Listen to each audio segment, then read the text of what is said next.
ఒక్కళ్ళు కూడా బోర్డర్ దాటలేరు. కానీ మనం చూసుకోవాల్సింది ఏంటంటే across LC, across international border రెండిటిని దాటి మనం టార్గెట్స్ని అటాక్ చేసాం.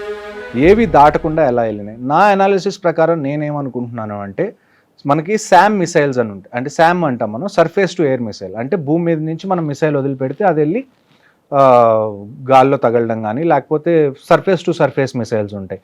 అవి ఆర్మీ దగ్గర ఉన్నాయి. సో ఆర్మీ నాకు తెలిసి సర్ఫేస్ మిసైల్స్ యూజ్ చేసి అక్కడ డిస్ట్రక్షన్ చేసి ఉండాలి. ఎయిర్ ఫోర్స్ వాటికి మనం బేసిక్గా ఈ ఆపరేషన్లో 2 రకాల మిసైల్స్ ఖచ్చితంగా వాడాం. ఒకటి హ్యామర్, ఒకటి స్కాల్ప్ అని. ఈ 2 పేర్లు. ఈ హ్యామర్ అనేది ఫ్రాన్స్ నుంచి తెచ్చుకున్న మిసైల్స్, ఈ స్కాల్ప్ అనేది బ్రిటిష్, ఫ్రాన్స్ కలిసి తయారు చేసిన మిసైల్స్ అనమాట. వీటిని మనం లాంగ్ రేంజ్ గైడెడ్ మిసైల్స్ అంటాం, గైడెడ్ క్రూయిజ్ మిసైల్స్ అంటాం.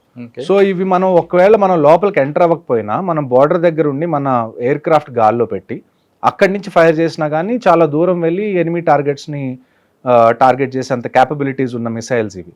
సో ఎయిర్ ఫోర్స్ నాకు తెలిసి గాల్లో ఉండి బార్డర్ క్రాస్ అవ్వకుండా టార్గెట్స్ లాక్ చేసి ఇక్కడి నుంచే ఫైర్ చేసి ఉండొచ్చు. మరి నేవీ ఎలా ఇన్వాల్వ్ అయింది అంటే నేను అనుకోవడం ఏంటి అంటే మనకి ఎయిర్ క్రాఫ్ట్ క్యారియర్ ఉన్నాయి. ఐఎన్ఎస్ అరిహంట్ అని కానివ్వండి, లేకపోతే ఐఎన్ఎస్ విక్రాంత్ కానివ్వండి, ఇలాంటి ఎయిర్ క్రాఫ్ట్ క్యారియర్స్ ఉంటాయి. ఈ ఎయిర్ క్రాఫ్ట్ క్యారియర్స్ మీద అట్ ఏ టైం మనం కనీసం 15-16 జెట్ ప్లేన్స్ తీసుకొని మనం ట్రావెల్ చేయొచ్చు.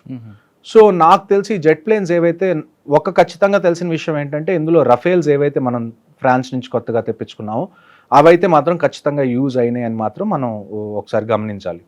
నాకు తెలిసి ఈ రఫేల్ ఎయిర్ క్రాఫ్ట్స్ ఏవైతే ఉన్నాయో ఇండియాలో ఉన్న ఏదన్నా బేస్ మీద నుంచి ఎగరకుండా ఈ ఎయిర్ క్రాఫ్ట్ క్యారియర్ నుంచి టేక్ ఆఫ్ అయ్యి అవి ఫైర్ చేసి మళ్ళీ ఎయిర్ క్రాఫ్ట్ క్యారియర్ మీదే ల్యాండ్ అయినాయి అని నా ఉద్దేశం.